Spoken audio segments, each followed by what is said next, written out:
And we do have a couple comments and a couple questions that already came in. Jerry started off and says he's been doing the radioactive trading techniques, looking at married puts and collars. And he says, thank goodness I wasn't just doing covered calls like in 2008. Yeah, it was a good pullback today, a strong pullback today due to the events across the sea there, across the pond as well, excuse me. And so, yeah, we had a pretty good down day, so a lot of bull put credit spreads and iron condors perhaps, and maybe some cash secured naked puts and maybe some covered call positions that looked profitable going into this morning maybe turned out to be small losses and had to be adjusted. Okay. All right. Okay, this is a question that is related. Jerry had a follow-up question. This is related to the radioactive trading techniques. Now, I'm going to review that real quick for those of you who are online that may not be familiar with it right now. The radioactive trading techniques is a trading technique developed by Kurt Frankenberg, of course, where we open a stock position and at the same time we buy a put option, usually in the money, usually 6 to 7 months out in time, and to give us a profit and loss chart that's sort of opposite of a covered call or naked put position, where we have a guaranteed limited risk over the next 5 or 6 months of only 4, 5, or 6%, and we have unlimited upside. Now, the blueprint is the full work, but that discusses the 12 different ways where we can adjust the position to cancel this at risk and eventually have a bulletproof position over time, which means we have no risk to the downside and we still have potential upside profit. Okay, that's being bulletproof. Now, Jerry asked a question in regards to married puts and radioactive trading. I'm going to go to my portfolio real quick here, and I'm going to make a couple changes. I'm going to make sure that I see something that I want to see here. Let's see. Yeah, that one's really not where we are right now. Well, I'm going to show this example first, okay? I'm going to use Goodyear Tire and Rubber. This is an actual married put that I was in. And I'm going to pull up the profit and loss chart here. The original married put, the stock was bought at $31.35. And at the same time, we bought an October 33 put for $4.15. This means I'm paying $3,550 for 100 shares on a stock that's trading at $31.35. But this $4.15, I'm not losing that right away.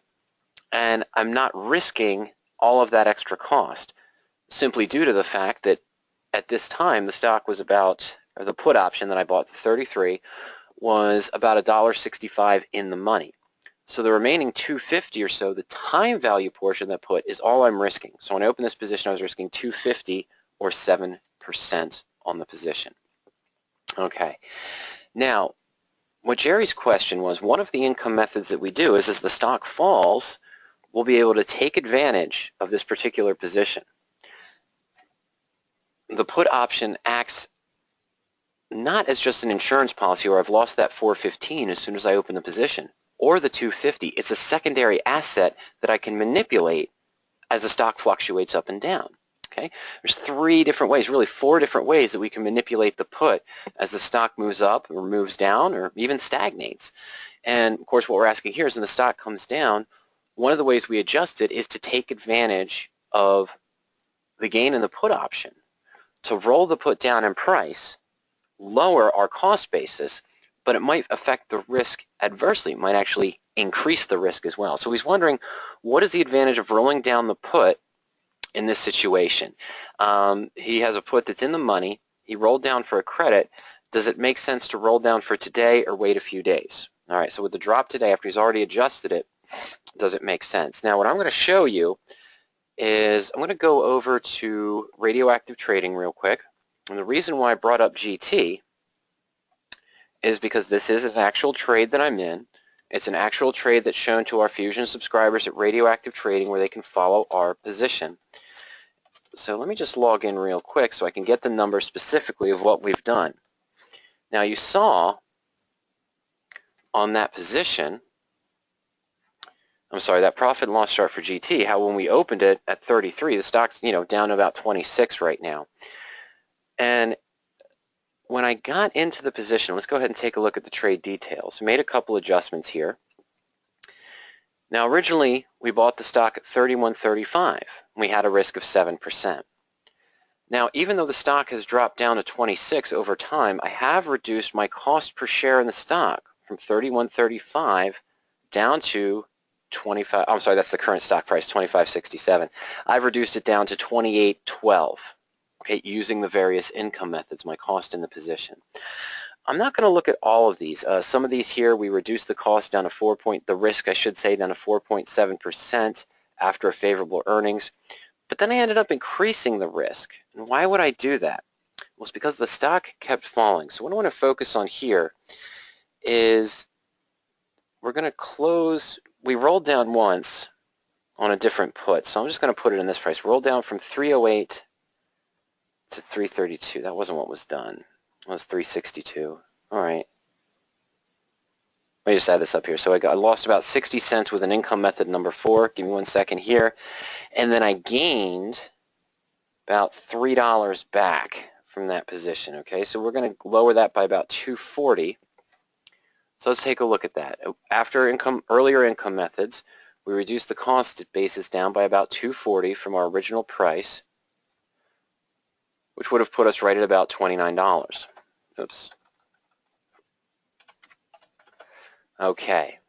A little while ago, back in May 24th, the stock had fallen down to about $29 per share.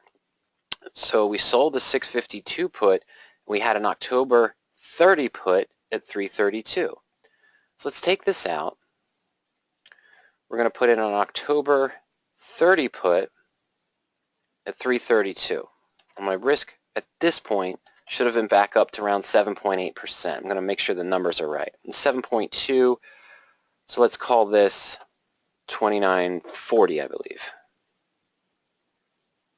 Not too high.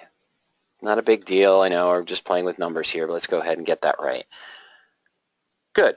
Okay. So after I rolled down the first time, I took my risk up, but I lowered the cost basis, and when the stock was trading around 28 or 29, I had 30 put now. Before, when I had the 34 put, it was hard to do different adjustments with the stock trading around 29. When we're holding the 34 put, we can actually convert into a bearish position, which would cause us a large loss if we're wrong on the direction. Well, after today's jump, movement down, I should say, after today's jump down because of the events, what I looked to do again today was generate another credit to lower the cost basis further, down by about another $1. We sold to close the 30 put at 430, and I bought to open the 28 put at 285. All right, so this was about a $1.45 credit. So it was earlier today, it might be about the same prices here. Sold to close the October 30 put for 485, pretty close to where we are now. And then we moved it down to the 28, and I paid 325. Oops.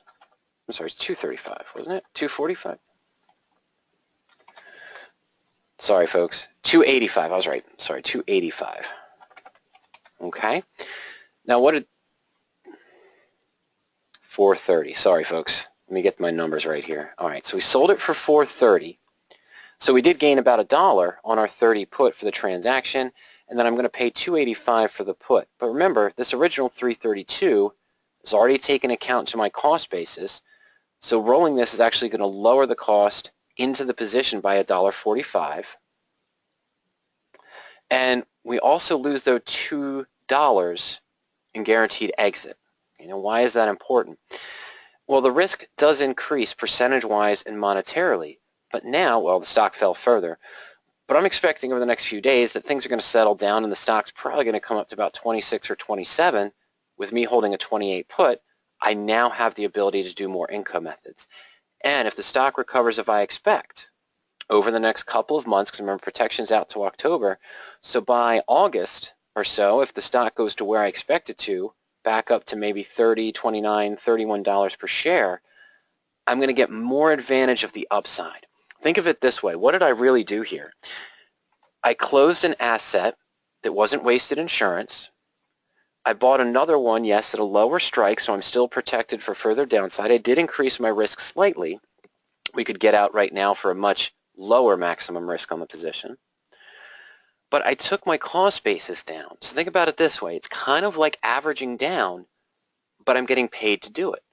If I had just bought the stock at, say, $33 or $34, and it fell today to 26, if I'm just trading the stock, one of the common ways that if you think it's going to recover is, well, I bought stock at 32, I'm going to buy shares at 26, so I'm going to lower my cost basis down to 29, but in order to do that, I had to put in another $2,600 into a position I already had $3,000 invested.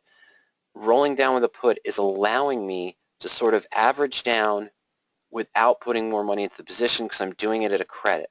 The risk increases slightly, just as it would when you average down a stock position, right? Because your risk is going to increase because you're putting more money into the position without protection. So this is adding to the risk, but at the same time, I'm lowering my effective cost per share in the stock, my money out of pocket into the position, and I expect it to move back up. So in relation to your question, Jerry, should you roll today? Well, it depends. Okay, the reason why I got a favorable roll, and what do I call a favorable roll, is I rolled this for a credit of $1.45 over a $2 loss in protection. When I do income method number 9, I don't really want to pay more than 60% of what I'm losing in the position. You know, so with this, I'm sorry, I would not pay, but I want to receive sort of close to 60%. If this was only at $1 or it was only at 90 cents credit to make the roll where I'm under 50%, I wouldn't have done it. Okay, I am still comfortable with this risk because I'm more primed now to do other adjustments in the next month or two, probably within the next 2 to 3 weeks.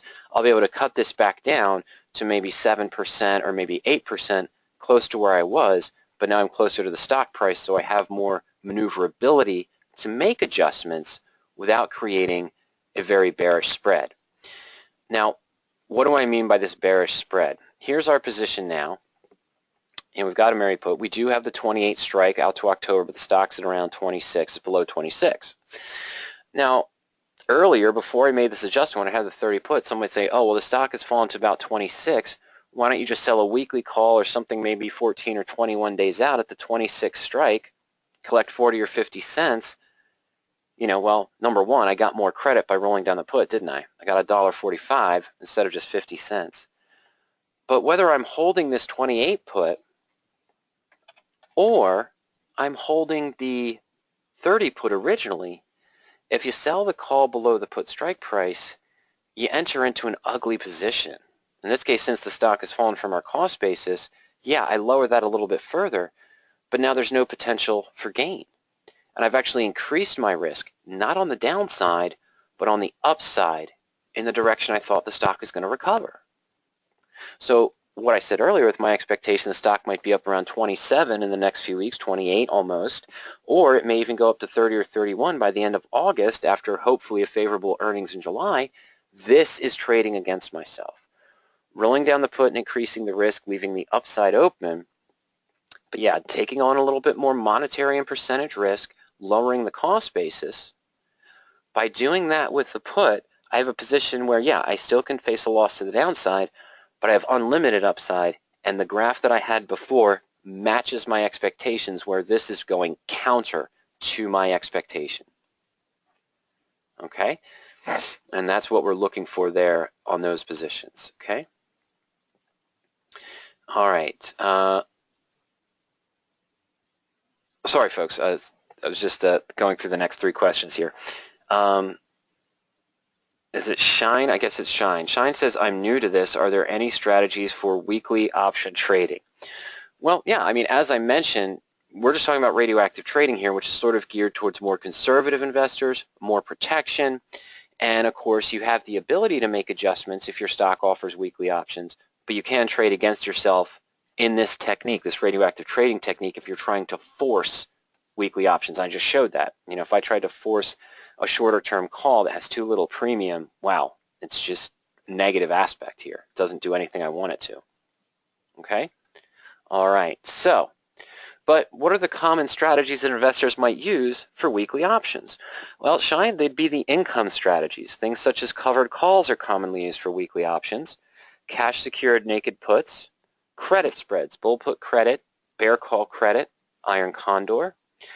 Investors that I talk to on a regular basis are also using the calendar spreads, maybe buying an option that's 3 to 4 weeks out in time and selling a weekly option against it week by week to try to get a shorter term calendar spread, whether you're doing diagonals or horizontals.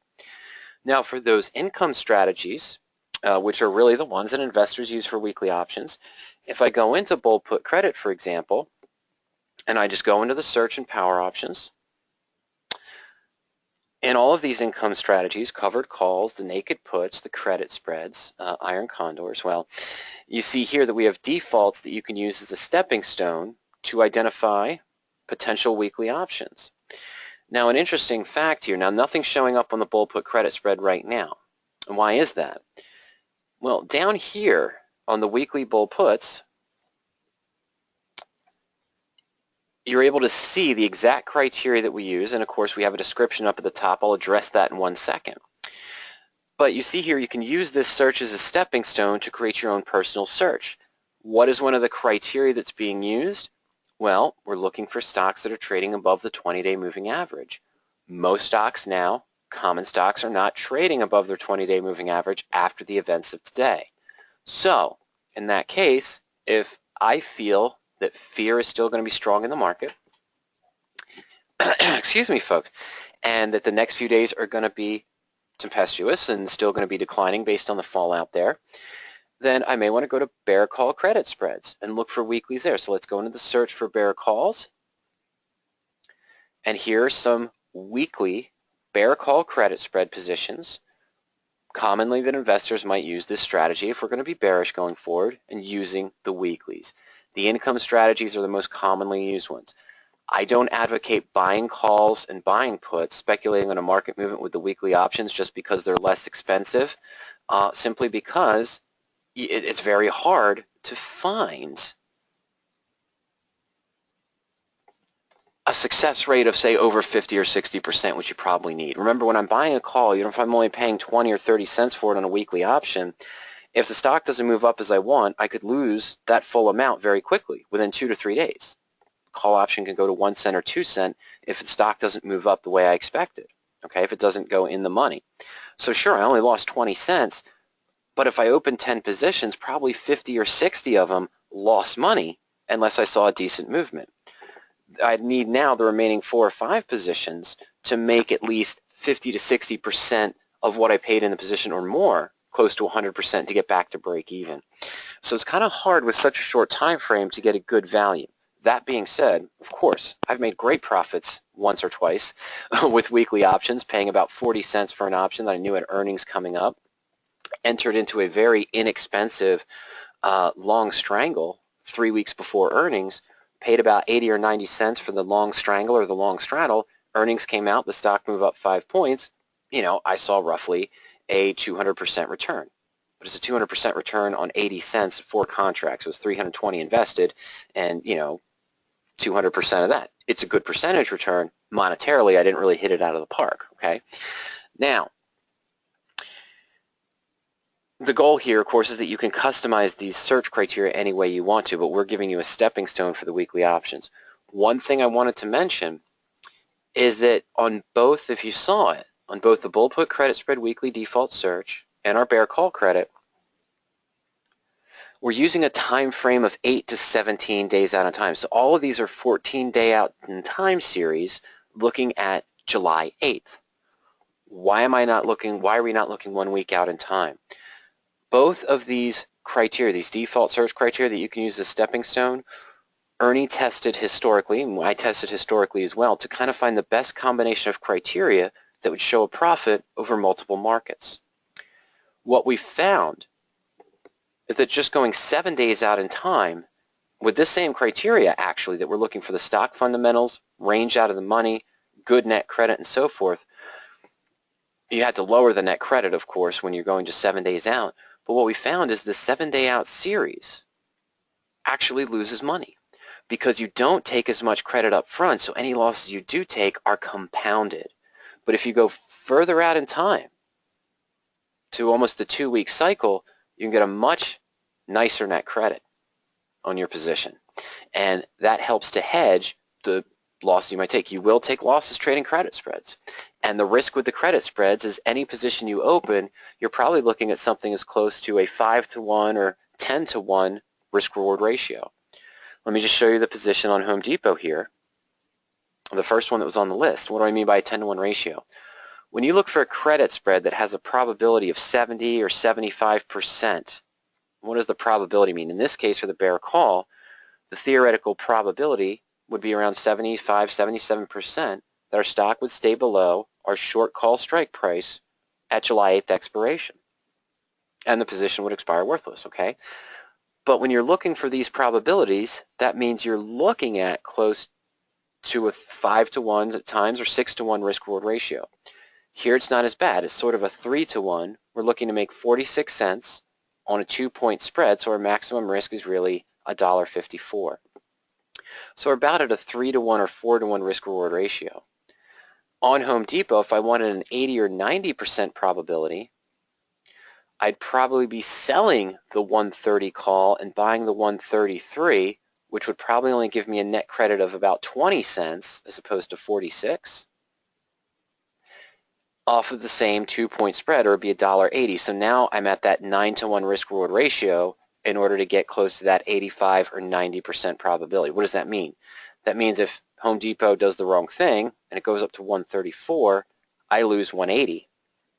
If I open 10 positions in my portfolio with that same risk-reward ratio of taking in 20 cents and risking 180, if one of these goes to the full loss, I just wiped out 9 successful trades. Okay, so that's the risk-reward of the credit spread scenario. That's what you have to be careful about with that. Higher probability might be better, but then you're getting a lower premium. And again, we've also found, of course, that going further out in time, even though weeklies are available, but going 2 weeks out for credit spreads seems to get a better annualized return or profitability than the 7-day, because you're not getting enough premium to hedge the losses, okay? All right. Carl says, on your Trade Pro Shares, SH, can you go through how you use the market sentiment? I noticed 3 sell warning days when you open the position. That's exactly right, okay? Let me talk to you quickly about what that position is. It's another Fusion trade that I'm in that I posted for our Fusion subscribers. On June 10th, I bought this ignore this for now, this 95.6% gain in the stock. Ignore that for now. Originally, I bought 100 shares of SH, the inverse ETF, at $19.98, and I bought I bought the November 20 put for $95. So simple married put setup with a risk of only 4.4% to November. What Carl is asking is that on PowerOptions we show the market sentiment tool. Surprised it didn't go to a buy today. Maybe it hasn't. No, it did update. I was thinking it would go to a buy with this pullback, but we'll see that maybe Monday. Now, back on June 10th, I'm going to go to the sentiment history here very quickly. This tool, by the way, I'm sorry, is a combination of 13 different criteria that we've tested, Ernie's mainly tested, over the course of a 7, 8, 10-year period. And what he looked for is patterns. Okay, so what we set certain fences. So we've noticed over the past 10 years that when the VIX gets to a certain level, 25, 26, very rarely goes to 27 or 28. So the VIX is showing us a bullish indicator. It doesn't mean it's not bullish on the VIX. It means usually when the VIX hits this levels, because of the event of today, we usually see it start to pull back. Why does the VIX pull back? Because the market's moving up and volatility is settling. The trend, or EMA 10 trend line, that's also went bullish today. The number of days the SPX has been over the SMA 100 is still bearish. It actually still is over the 100-day moving average, but it dropped below its 20 and it's 50 today with the events.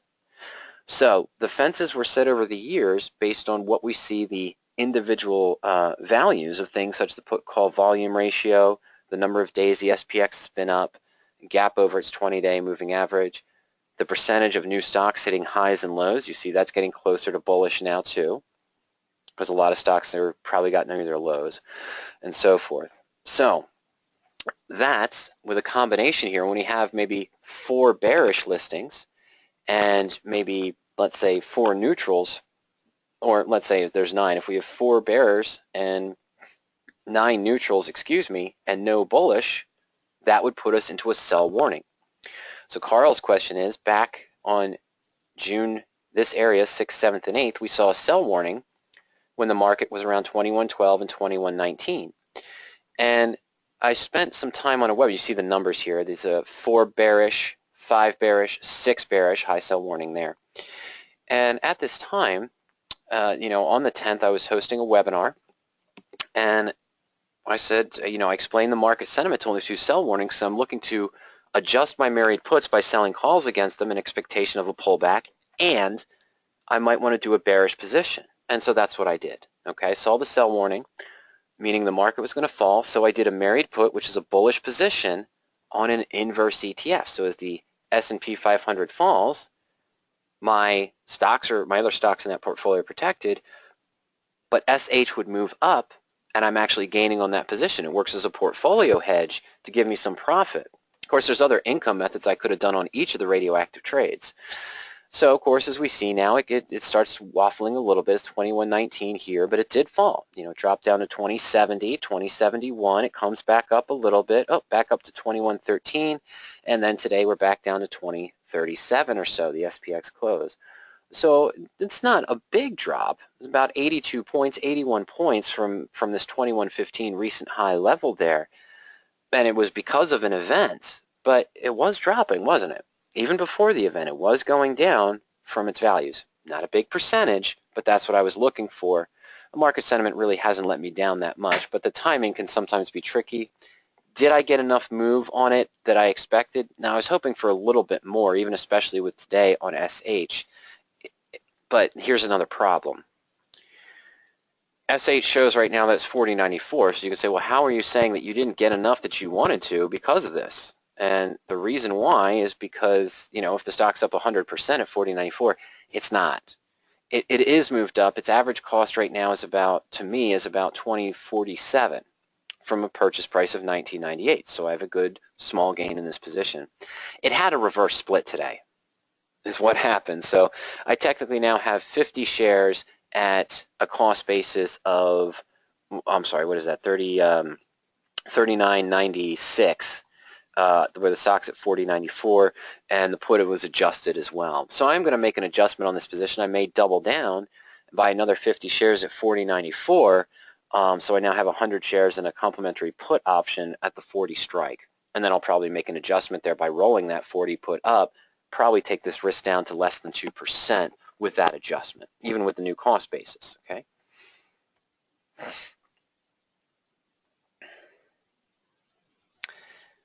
Okay, Martin's question. Sorry, Martin. I was just taking a look at that. Since a lot of positions, investors trade certain things I mentioned that I don't trade, okay?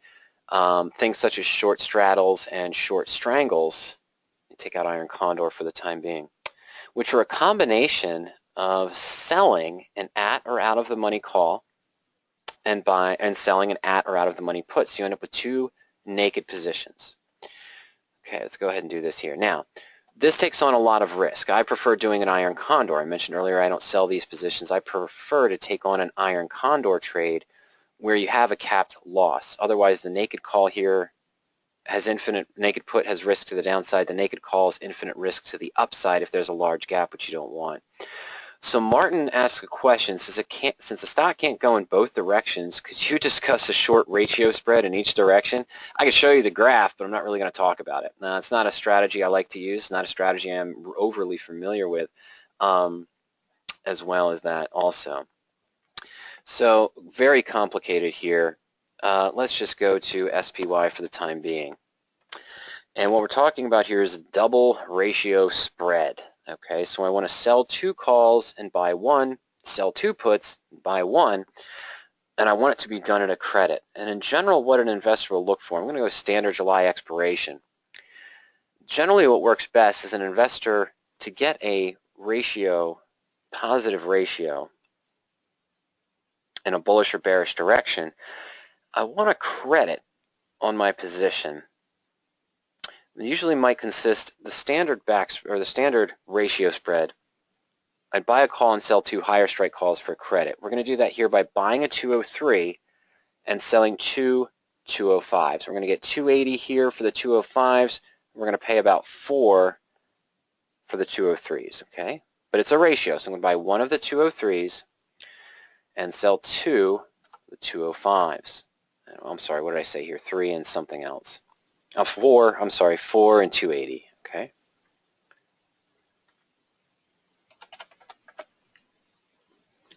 All right, so here's what it is. If the stock falls in this ratio spread, we still receive the profit. We received a credit of 560. We have a margin requirement of about $4, not a margin requirement. Our net credit, I'm sorry, is 160. So if the stock falls in the bear call on the ratio call spread, all the calls expire worthless. We keep the 160. If it's trading right at 205, we keep the credit and we get this extra $2 bump from kind of a bull call debit spread, 203 to 205. And at the same time, if it continues up, though, we've got infinite risk to the upside. All right, so that's the ratio call spread. Received at a credit. Now let's do the opposite. Since it can't go both directions, what might we do with a put spread in the same scenario, in a sense? Well, in this case, what I'd probably be doing, I could do very similar, but I don't like to, but let's do it anyway. I'm going to buy a 205 put at 520 and sell two 203s at 430. Okay, so 520 and 430.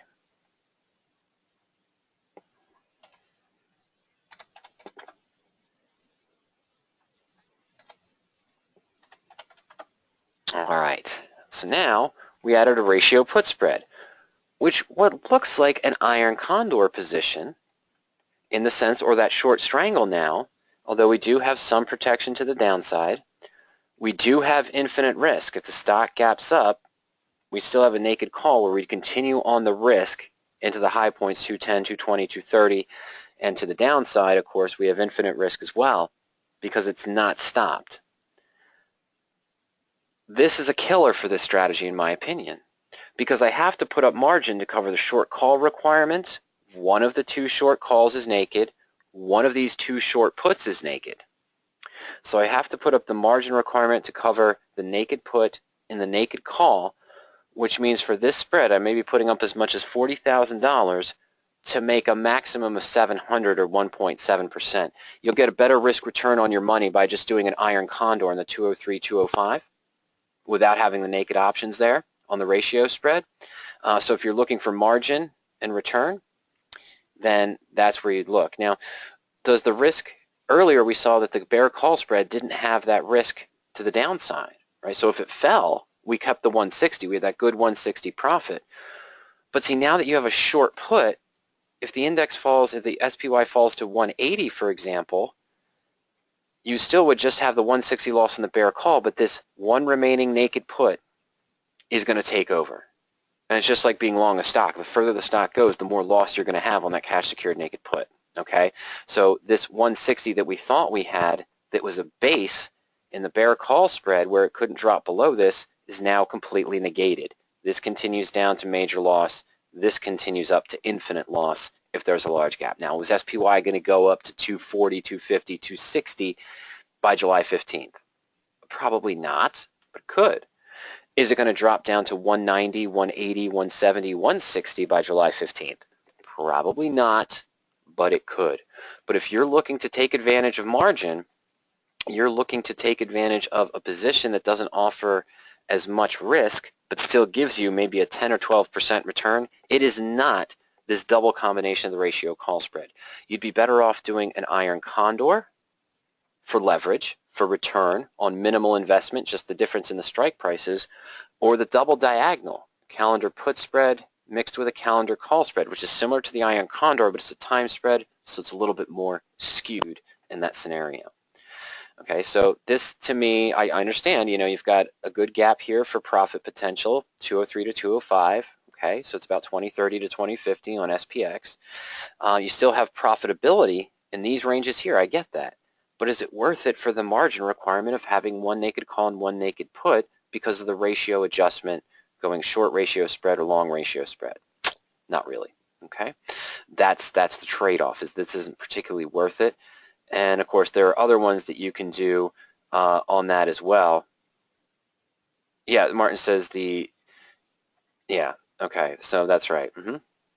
Yeah, and you can do this graph later on, Martin, but still the risk-reward profile of selling one and buying two, I'm not a fan of that either. So we just showed that one there here with the other ratio ones, and so that's what we're looking at there as well. And he says it minimizes risk doing it that way.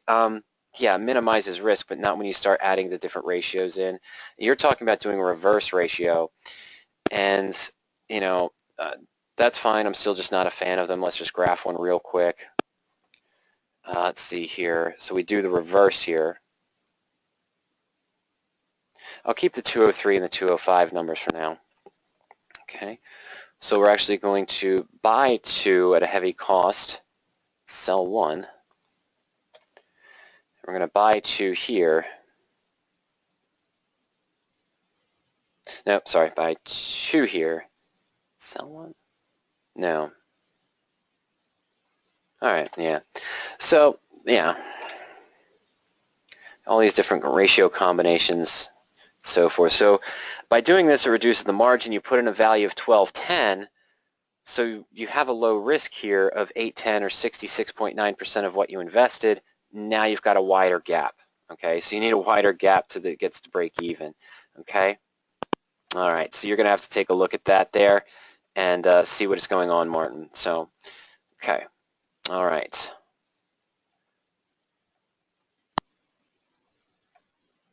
Let's see here. So, okay, Gary. Sorry about that, Gary. Okay, Gary asks, I'm new to this as well. How do we follow your trades, and do you offer trade calls or alerts? Okay. No, we don't offer trade calls or alerts. Following our trades, I showed that on the Fusion subscription at RadioActive Trading is where you can follow Ernie's and mine's and Greg's radioactive positions, okay, following the rules in the blueprint. At PowerOptions, we don't post the different trades here because this is a suite of tools designed for self-directed options investors. All right, and as far as trade alerts go, you can use these search tools for long call, long put, and so forth as a stepping stone to create your own personal search. And you can have those searches emailed to you. And in strategies such as covered call now, naked put, and credit spreads, soon to be credit spreads, you see these positions here that the picks of the day where we've back tested some particular criteria here, and you can always see the top 3 picks of the day.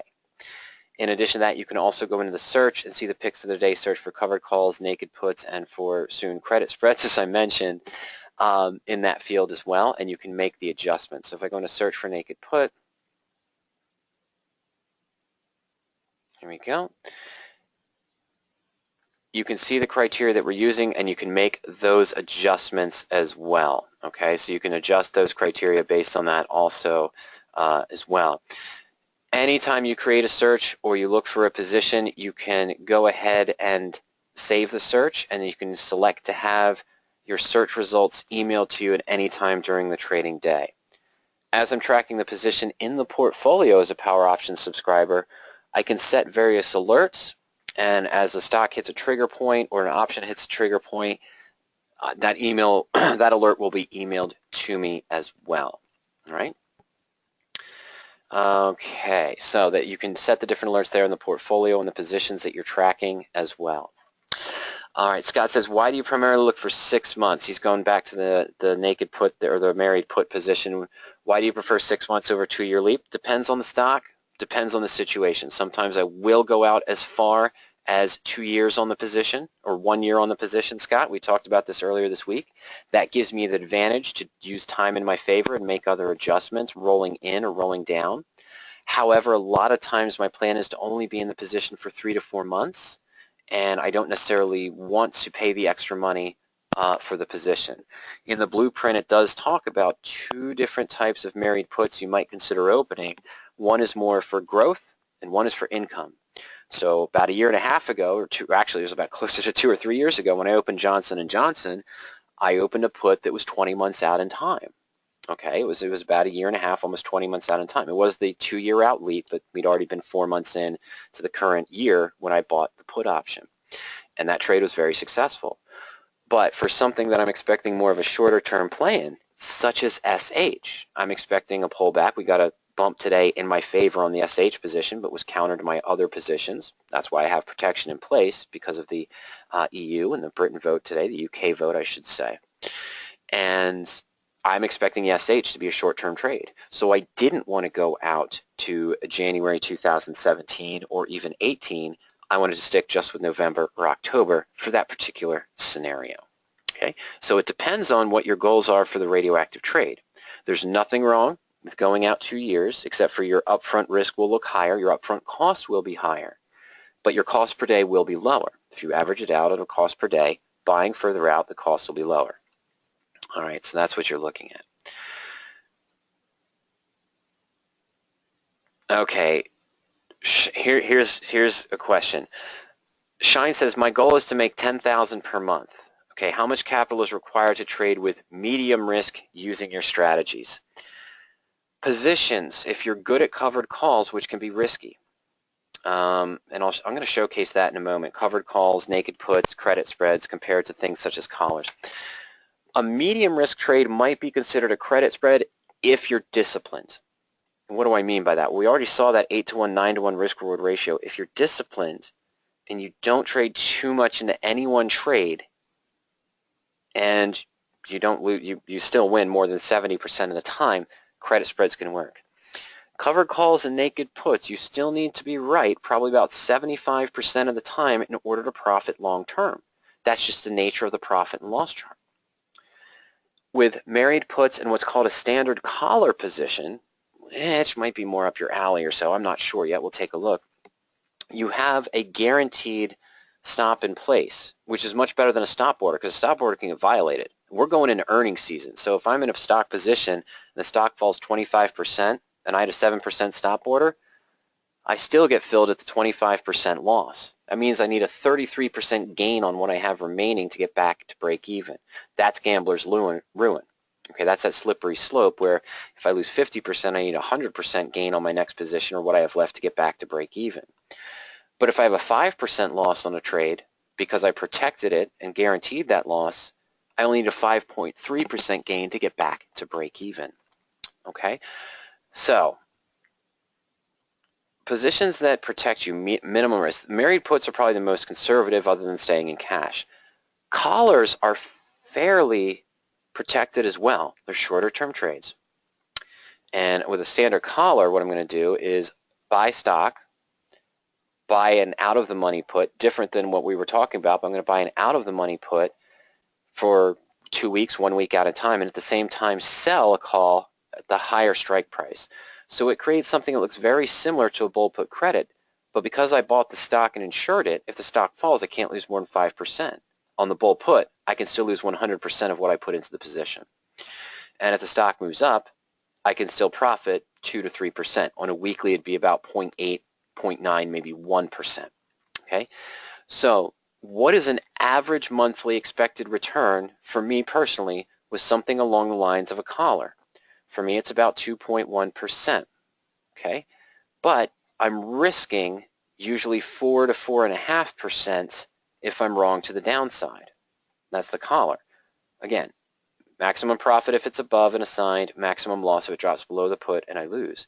But with this risk-reward ratio here, you can see I still need to be right 65% of the time.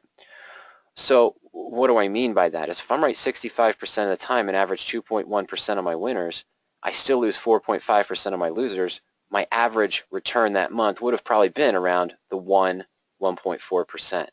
Why would I do this instead of something like a covered call, which might be as high as a 3 or 3.5% yield? It's because the losses go up to 7 or 8%, assuming you're using a stop order and get triggered on the covered call. If it falls further, you wipe this out faster, so you actually need to be right almost 70% of the time to be profitable long-term on a covered call. And it looks like I'm splitting hairs, but management is always available in these strategies, but just to profit long-term, that's what you need. So what do I expect to make with the married put transactions, with the collar transactions? I expect around 1% per month. So think about that. If you're looking for 10% per month with protection in place, where you don't fall into the lie of leverage and the slippery slope of needing to be right 85 to 90% of the time as you would with credit spreads, what does that mean you're going to need? Now, you can see that there is probably talking about almost $10 million, okay? Or yeah, $1 million, excuse me. So 1% of that return to make your $10,000 per month, okay? Can you make more with credit spreads? You can.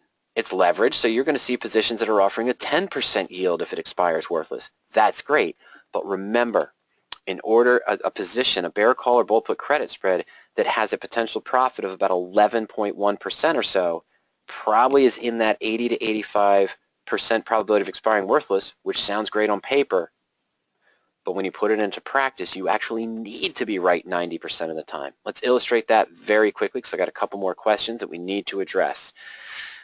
Let me get out of this real quick. I'm going to go to Resources, RadioActive Trading, and I'm going to go to the Trade Simulator tool. Now what this is going to show us, okay? All right, real quick, Noel, I just saw your question come in and I can answer it right away. I had a question about this from a customer. Are you familiar with the Jade Lizard strategy? A little bit. It combines a short put and a short call spread. Yep. Can POs search for these opportunities individually, not together? So you'd have to run your call spread search first, and then you'd have to see what the combined naked put would be, or also in reverse of that. Yes, and then I'm going to show Noel. I'll go back to the PowerOptions tools in a minute. But let's take a look here.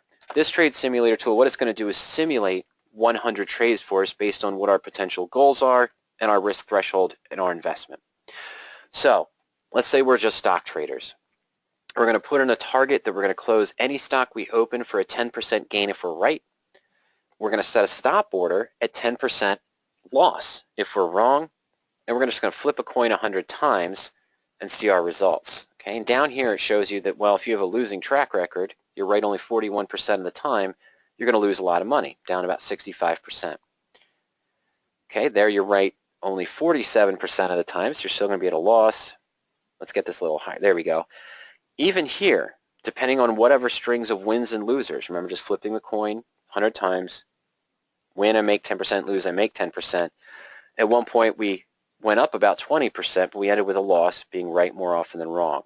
We saw a winning record as soon as I came onto this tool. I'm trying to get back there. There's one. Need to be right 52% of the time. Okay, well naturally what we need to do is be wrong less. But do we really control that in the market? Well, you can adjust your criteria, you can tweak your criteria, you can get a better win-loss ratio, but in the end the market dictates which positions win or lose for us. Okay, we know that certain criteria work better than others when searching for certain positions. That's why those default searches we have were created. Now let's say you're a covered call trader and you're going out a month, 21 days. You know, if I was using weeklies, I'd be looking for a 1% gain. But let's say that our average return on a covered call is 3%. And we're going to set our stop order at about 7 or 8%, following the rules of William O'Neill and Investors Business Daily. And we're actually going to be right 65% of the time. We're going to start out with $10,000. I'm sorry. Let me put probability of loss in there at 35. All right, there we go.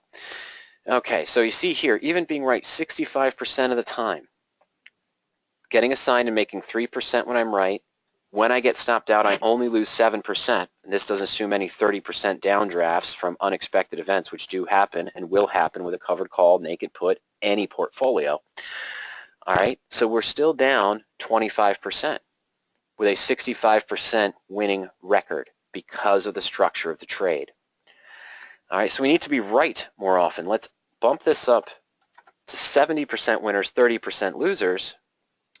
Being right 68% of the time, still down. 69% of the time, still losing from our original $10,000. All right, so there's a good one. We had to be right 75% of the time to make a 20%, let's say, annual gain if we did do 100 trades. But after 100 trades, about a 25% gain on a starting point of $10,000. That's with the covered call setup. Let's talk about the spreads. Let's say I wanted an 80% probability. And I know, and we already saw this, that if I'm looking for that higher probability of 80 or 85% of success, that we're looking at around 11.1% gain. That translates to 50 cents credit on a 5-point risk, or 25-cent net credit on a 2.5 strike trade for a standard credit spread. Now, you're probably going to put some stops in there related to, let's say we did have a 5-point spread on average. Sell a call at 50, buy a call at 55, or sell a put at 50, buy a put at 45. So that 5-point spread, one contract would require $500 to enter the trade. And we know we're not going to allow our sells to take the full 5-point loss. We're probably going to stop it if the stock drops below the short put or moves above the short call. Maybe we get out at a 250 or a 225 loss instead of 5. So let's put our loss limit at 50. And that would be it, wouldn't it? You know, if I had a 5-point risk and I collected a 50-cent net credit, my margin's really 450. So I'm not going to allow myself to take the 450 loss, but occasionally when I take a loss, it's because it dropped unexpectedly. I might be able to close out for a 225 debit. My loss would be around 225 or 50%. And we're going to put the probability of loss at 20. All right? So let's go ahead and take a look here. You're essentially bankrupt, being right 77% of the time in the credit spreads. Let's increase that.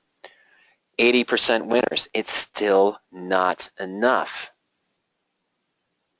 Here's an 80-20 again, and at one point you look very profitable, but you're down about 80%. Okay, so maybe we would have to control the loss a little bit more. Let's take it down to 40, and this would probably become profitable. There you go. Being right 83% of the time, but assuming that you never took a full loss on one of those spreads for an unexpected event, you never took more than a 40% loss, which is also unlikely. Okay, so but you see that here. Let's get to 81. Barely any gain, isn't it? Even though you're promised 11% return per trade and you're right 81, 82% of the time, you really only gain 10% on your portfolio over 100 trades. That's the nature of spread trades. Okay, now let's talk about a collar. I make about 2.1% when I'm right. I only lose 4.5% when I'm wrong. And we're going to put that back to the 60, 65. Let's start off with 65. Okay, so 64 winners. Still not that great, but it's not that big a loss, is it? And it's a loss, but let's go ahead here. 63, 62, all in that same range.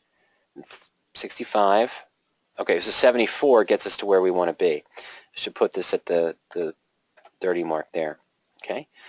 Okay, 65, 35, there we go. So now in this case, I'd probably start setting there's one at 77, but we're at a winning track record of 32%, higher than we've seen with any of the other ones so far. Okay, that's the advantage of controlling risk. But collars do cap the upside. Now, on a married put, let me go to track record real quick. I'm going to go to mine. So the past 8 years or so that I've been trading radioactively, we'll see here, there we go. My win-loss ratio is only 60%. 60% are winners and close for a profit. I do have 41% losers. But I make 7.2% when I'm right because we leave the upside open, unlike the standard collar and the covered call or even the credit spread. And I'm still risking only that 4.7, 4.2% that I'd be risking in a collar. This doesn't generate income up front. I do still trade collars because it's kind of income generation up front, where the married puts take a little bit longer to wait. But you see here, in this case, I don't have to be as right with the other strategies, and I can still make a very strong profit because I am controlling the risk, guaranteed loss, unlike a stop order, and I leave the upside open. Kurt's track record actually shows you can be wrong more often than right. This is the only strategy where you can be wrong more often than right and still make money.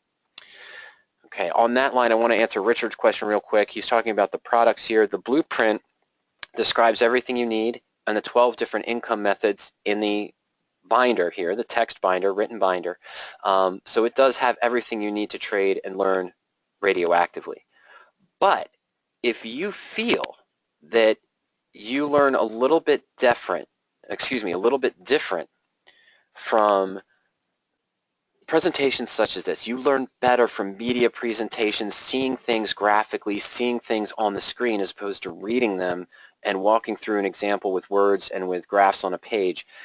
That's what these are. The home study kit, Richard, is 6 Mastery Series CDs that Kurt put together. Each one of them is about a little bit more than 2 hours long.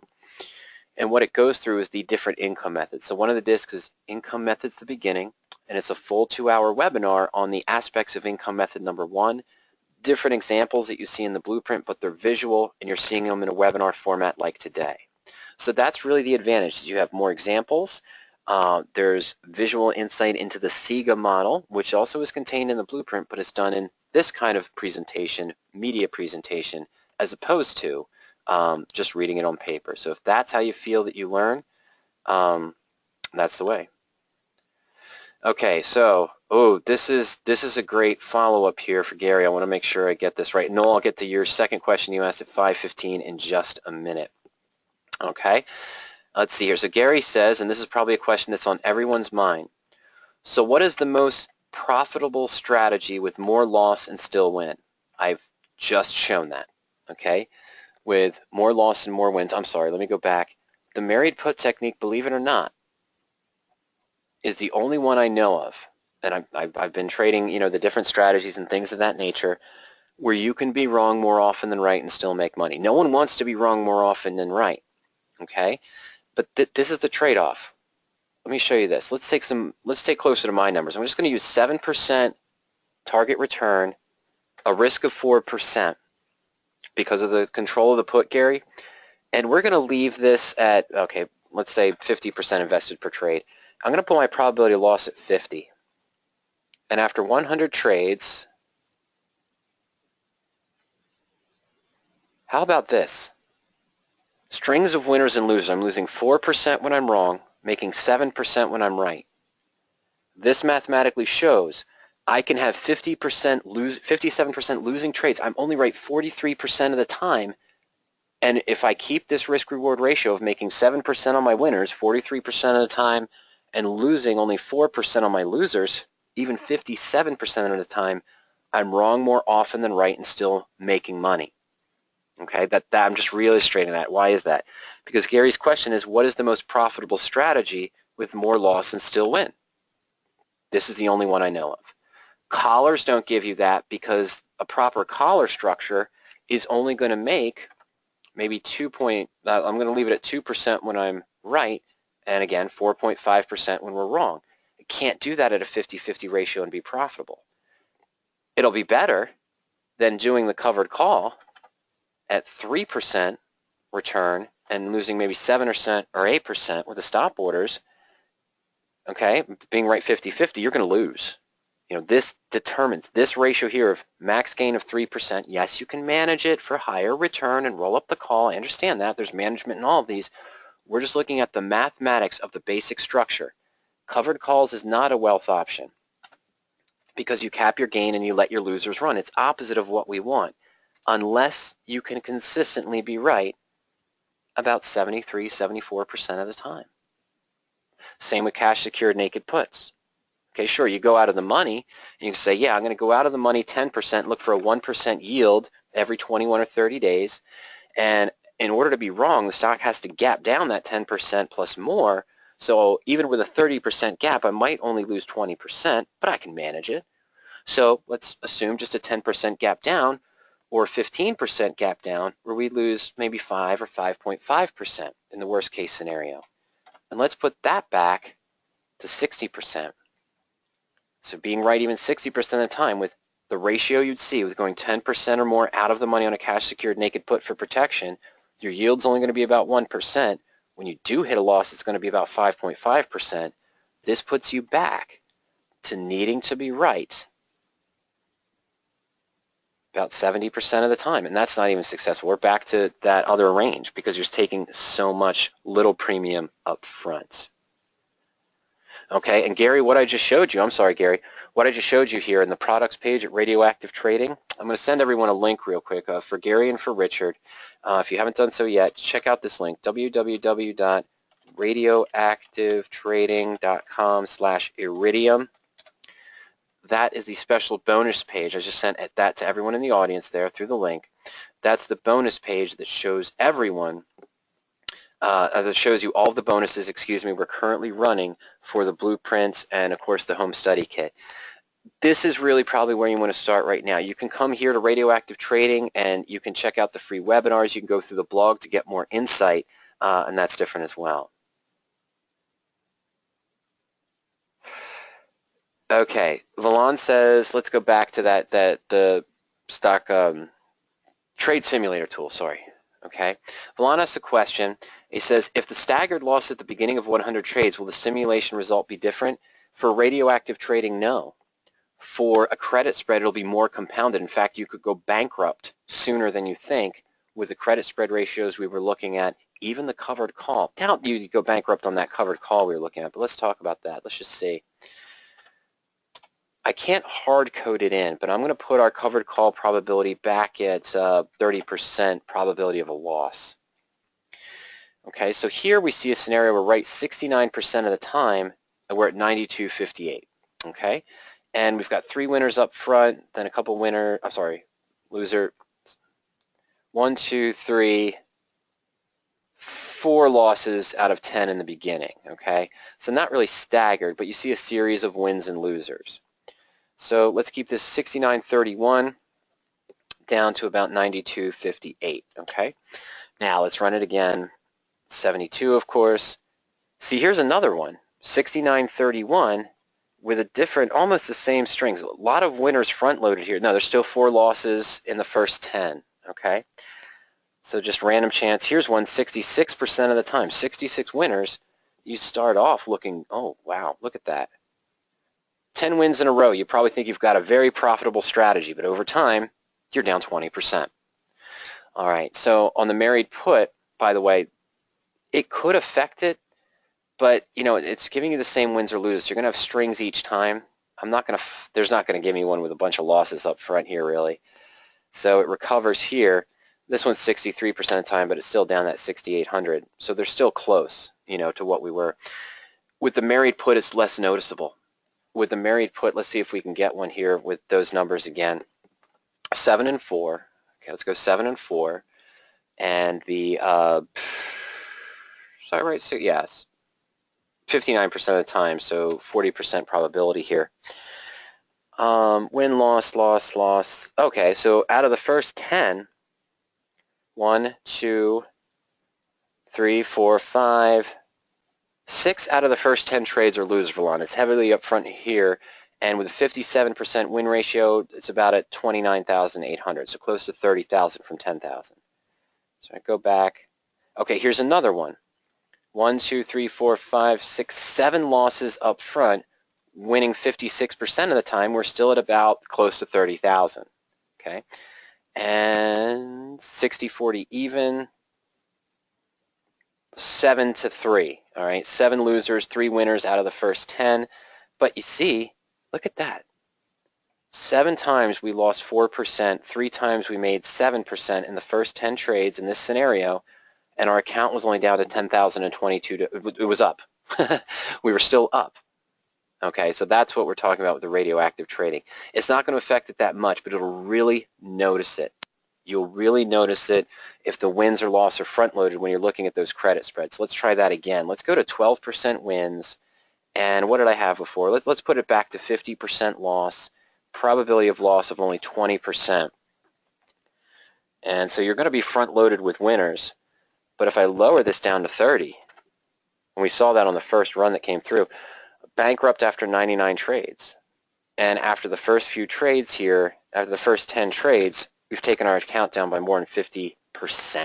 So that's when you'll really notice it as you start playing with some of these leverage numbers. You're bankrupt after 85 trades, and I was right 7 out of 10 times, and the account was down 36%.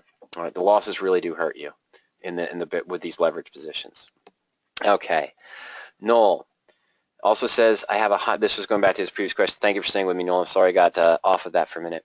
In any strategy, whether you're looking at a single option strategy such as a covered call or naked put, or whether you're looking at the spreads, in each search you'll have the implied volatility field. You can screen specifically by the implied volatility of the option, the implied volatility over the historical volatility of the stock. So if I put in a value of 1.5, I'm looking for positions where the option's implied volatility is 50% greater than the stock volatility. An IV over SV is the implied volatility of the option divided by the average implied volatility of all options surrounding it. In the single option strategies, you'll also see percent implied volatility range. Where is the option's current implied volatility now compared to where it has been over the life of the option. So if I wanted to look for options that were in their higher range, I might look for greater than 80, right? So see things that are 80, 90, 100 up in that range. So if I'm selling them, I hope the volatility pulls back and I see a reduction. When I'm buying positions, I might be looking for a percent implied volatility range of less than 40, less than 45 for lower implied volatility somewhere in that range. Okay? That's what you'll be allowed to do. You can screen for high implied volatility, whatever you consider high implied volatility, and any search, of course, you can change how you want to sort the results. So you can sort by implied volatility, volatility of the stock, implied volatility, the implied volatility range of highest to lowest or lowest to highest based on the results that you see there as well. Okay, so based on your criteria there, you can plug in what you'd want to see for implied volatility, limit implied volatility, use the implied volatility range, or use implied volatility ratios as well for looking for overvalued, undervalued positions in that scenario. All right, well, I don't see any more questions coming in. We're at 5:41 p.m. Eastern Time, so if anyone does have any further questions, just go ahead and send them in. We could stay on for maybe a minute or so to answer any questions before 5:45-ish or so. I just want to remind everyone, if you wanted to take a look at the PowerOptions tools, if you haven't done so already, just go to PowerOp.com and you can sign up for the 14-day free trial. It just requires first name and email address, essentially. And then our price is the 20-minute delayed service is $60 per month. It gives you access to all the tools for all 23 different strategies, plus the portfolio tools for PowerOptions, and that's $60 per month. We do have a real-time service as well. For those of you considering the radioactive trading techniques, just remember that you can go to radioactivetrading.com/iridium, IRIDIUM. You can see the current offers that we're running for the blueprint, the bonus offers running for the blueprint or the home study kit. And I wanted to remind you, Daniel as well, your comments earlier, if you do pick up the blueprint or if you own the blueprint, you can upgrade to the home study kit at any time for just the difference. So the blueprint is $339. A home study kit is $599 with the inclusion of the 6 CDs. If you buy a blueprint and then 6 months down the road you decide you want to take a look at those 6 CDs, it's only $260. So it's just the difference between the two. Whereas someone who comes from the outside and buys all 6 Mastery Series CDs individually may pay as much as $540. But as a blueprint owner, you can upgrade at any time for just the cost between the differences of the two services. Next week, okay, also those of you that had questions about radioactive trading, when you're at radioactivetrading.com, you can just click on the blog and read some of the recent articles and discussions. It'll give you a little bit more insight into what we're doing. Of course, at any time, you can also click on that free webinars tab at radioactivetrading.com, and you'll be able to see those. And of course, on PowerOptions, you can view our archived webinars for the different strategies as well, just by going to PowerOp.com and then clicking on the webinars link there also. Okay, so Kurt's going to have a presentation next week at Tuesday afternoon at 12 noon Eastern Time for the radioactive trading techniques, as well as Thursday. I'll have a strategy presentation likely on Wednesday at 12 noon, and of course Friday we'll have another open forum Q&A session as we did today. If you do have any questions after today's presentation, you think of something a little bit later on, or you want to clarify something that was asked or discussed during the presentation, you can send us an email at any time to support@powerop.com. And also remember, you can call us during market hours at 302-992-7971, and either myself, Ernie, or Greg will be more than happy to answer your questions or help you out with any guidance you might need as far as the various strategies that are available and what might help you achieve your goals and what things you might want to consider avoiding based on the lie of leverage and the risk involved. Well, no other last-minute questions came in. I want to thank you all for joining me this afternoon, and we'll, let's see here. I'm sorry, Richard asked a question. Are you familiar with Dr. Singh's trading techniques? I believe so. If I'm not mistaken, Dr. Singh is still a member of PowerOptions. I know he was for a while. But yeah, Dr. Singh will be. I think that's who I'm thinking of, that I'm familiar with, Dr. Singh, yeah. He was a member of PowerOptions. He still is. Martin, yes, both today's webinar was recorded. Last week's webinar was recorded. It just didn't post right for some reason. I figured out why earlier today. So both last week's presentation and this week's presentation will be posted in the archives. I'm going to say maybe tonight, possibly Saturday. Anyway, but where you can find our archive webinars here, where you'll see this one, Martin, where you'll see last week's previous session as well, is in our webinars page. Let me send this link to everybody as well. This is just the public webinars page at PowerOptions, powerop.com/webinars.asp. Don't need to be logged in. And you have the various categories here: tools, strategies, options, concepts, and requested topics. And under the requested topics tab, that's where we post our open forum, open discussion presentations. So later on tonight, possibly tomorrow, you'll be able to see these here. We'll have the presentations up from last week and from this week's webinar as well. It'll have the date next to it, and you'll have a brief description too. So yes, Martin, those will be posted also as well. Recorded, archived, and posted. All right. Well, ladies and gentlemen, thank you again for joining me. I hope to hear from you soon. Have a fantastic weekend and a great trading week next week, and we'll see you soon. Good night.